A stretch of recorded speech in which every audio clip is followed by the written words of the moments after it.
What's up mga idol? Ito ho yung tinatawag na daliri. Ito, kinakain to sa amin ito.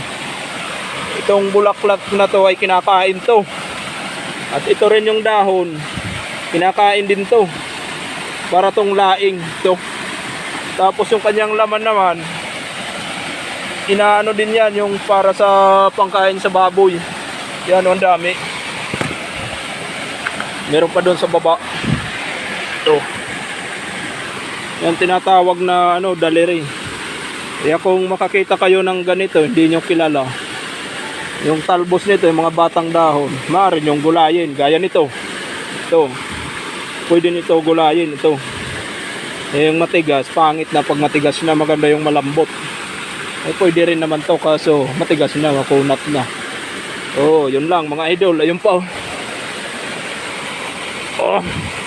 Yan. Bye-bye na mga guys.